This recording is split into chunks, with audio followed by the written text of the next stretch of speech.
Bienvenue dans cette nouvelle édition du QG Weekend. Voici les titres de l'actualité. Le pire semble avoir été évité en République démocratique du Congo. Selon le ministre de la Santé, le docteur Oli Ilunga, l'épidémie d'Ebola qui a déjà fait 4 victimes est désormais maîtrisée. La mesure est radicale. Les internautes éthiopiens ont soudainement été privés d'Internet mobile le 30 mai et ce pour plus d'un mois. Objectif, éviter que les sujets d'examen ne fuitent sur Internet. Et puis l'Afrique du Sud compte l'un des taux de criminalité les plus élevés au monde. Pour inverser la tendance, plusieurs initiatives ont été mises sur pied à l'image du club de Coney Abrams, découverte dans ce journal. Mais avant de développer ces titres, en République démocratique du Congo, la propagation du virus Ebola survenue à Likati, dans la province du Bazwele, le 22 avril 2017, a été maîtrisée. C'est ce qu'a déclaré ce vendredi le ministre de la Santé, le docteur Oli Ilunga. Aucun développement de la maladie a en effet été enregistré depuis le 11 mai. Le pays passe donc à la phase de la surveillance renforcée. Du 21 avril à ce jour, nous comptabilisons 7 cas, dont 3 probables, car antérieurs aux investigations, et 4 confirmés au laboratoire. De tous ces cas, 4 sont décédés. Aucun professionnel de la santé n'a développé la maladie. Aucun contact des patients décédés n'a développé une fièvre virale hémorragique. Et tous les tests PCR réalisés sur les cas suspects sont négatifs à ce jour.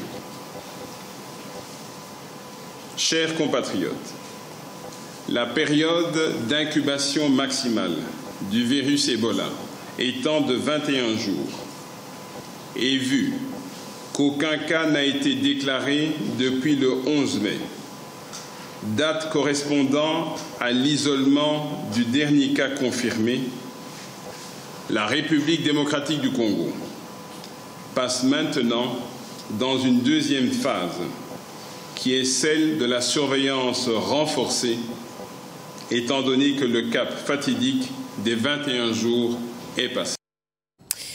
La Côte d'Ivoire, de retour au sein du Conseil de sécurité des Nations Unies. Le pays a été élu membre non permanent ce vendredi 2 juin 2017 pour un mandat de 2 ans avec 189 voix sur 192 votants. Cette instance internationale compte donc désormais 2 pays africains sur 10 membres non permanents. La Côte d'Ivoire et la Guinée équatoriale également nouvellement élus. Notons que ces derniers siégeront aux côtés des 5 pays permanents du Conseil de sécurité le 1er janvier 2018. En Éthiopie, les populations n'auront plus accès à Internet sur mobile jusqu'au 8 juin 2017 officiellement pour lutter contre la triche en empêchant les mal intentionnés de dévoiler le contenu des épreuves sur les médias sociaux. Sur le terrain, la mesure fait grand bruit. Ibrahima Dioumaba. Depuis mardi 30 mai 2017, la connexion Internet est coupée en Éthiopie. Une mesure du gouvernement pour prévenir des fraudes dans les examens de fin d'année au secondaire. Les autorités veulent ainsi éviter que des possibles fuites d'épreuves se retrouvent sur les réseaux sociaux. Cette décision controversée a provoqué une vive polémique dans le pays.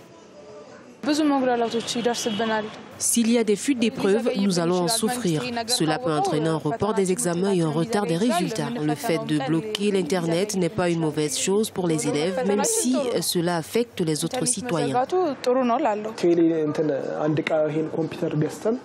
J'ai consacré beaucoup de ressources financières à l'ouverture de ce magasin. Je ne peux arrêter cette activité brusquement et passer à autre chose. Autrement, nous devons payer un service que nous n'avons pas utilisé et ce n'est pas juste. Les autorités éthiopiennes n'ont pas donné de date précise pour le rétablissement de la connexion. Cependant, les examens et concours prendront fin le 8 juin 2017. Lors de l'année scolaire 2016, des épreuves des concours professionnels et du baccalauréat ont été publiées sur les réseaux sociaux, occasionnant la reprogrammation des examens. Certains observateurs estiment que la coupure de l'Internet va affecter l'image de l'Éthiopie auprès des investisseurs. Cette habitude de couper l'Internet donne une mauvaise impression aux investisseurs, notamment étrangers. Addis Abeba doit être un hub pour les hommes d'affaires. Sinon, les gens vont s'orienter vers d'autres centres plus dynamiques comme Nairobi au Kenya ou encore le Caire en Égypte, où la connexion Internet est plus fiable qu'en Éthiopie. Plusieurs institutions ont été affectées par la coupure de la connexion Internet par les autorités. C'est notamment le cas de l'Union africaine, dont le siège se trouve à Addis Abeba, capitale de l'Éthiopie. Cependant, le gouvernement précise que certains services, comme les banques et les compagnies aériennes, n'ont pas été déconnectés. Pour rappel, le gouvernement avait coupé l'Internet en 2015 et 2016 lors des contestations des Oromo. En Afrique du Sud, des programmes spéciaux ont été élaborés pour lutter contre la criminalité en constante hausse ces derniers mois. Connie Abrams fait partie des bénévoles qui aident les jeunes à ne pas basculer dans la violence. Gros plan avec Idolette Mirabel Bissot.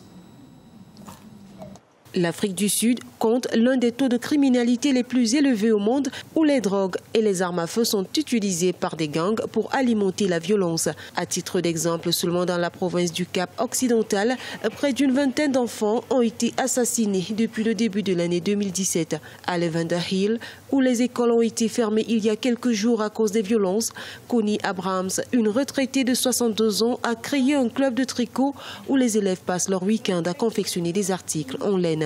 Son objectif est de les éloigner de la violence en leur montrant ce qu'ils peuvent apporter à la société. Il y a toujours des violences dans ce quartier, surtout à cause des gangs. Ils sont toujours en train de se battre, mais le club de tricot pour lequel je me bats permet de garder les enfants loin du danger. C'est comme un refuge pour eux où ils peuvent venir un samedi après-midi juste pour sortir de l'environnement de violence. Connie Abraham vit à Lavender Hill, l'un des quartiers les plus dangereux du Cap, un township souvent appelé décharge de l'apartheid, car il appartenait autrefois aux gens que le gouvernement de l'apartheid considérait comme non blancs. Dans son club de tricot, les jeunes apprentis, qu'elle et son groupe de volontaires veulent éloigner de la violence, ont entre 6 et 16 ans. C'est très amusant de venir tricoter et ça te sort de la rue, où il y a du gangstérisme et tout ce désordre. Nous ne voulons pas de cette vie. L'adhésion au club de tricot est gratuite. Le club accueille plus de 60 participants les samedis et près de 200 dans les clubs scolaires. Connie Abrams croit en son projet car il éloigne les jeunes par la même occasion de la violence des quartiers pauvres en leur offrant de nouvelles perspectives pour un avenir meilleur. Un mot de sport, le trophée de la Coupe des Confédérations est arrivé au Cameroun ce 2 juin 2017. À cette occasion, une grande manifestation a été organisée au stade militaire de Yaoundé où il a été exposé. Notons que le Cameroun, champion d'Afrique 2017, figure dans le groupe B de la Coupe des Confédérations 2017 aux côtés de l'Allemagne, du Chili et de l'Australie. La compétition se déroulera du 17 juin au 2 juillet 2017 en Russie. Et c'est ainsi que s'achève ce journal. Merci pour votre fidélité. Restez sur Africa 24 dans quelques instants, une nouvelle édition de l'actualité.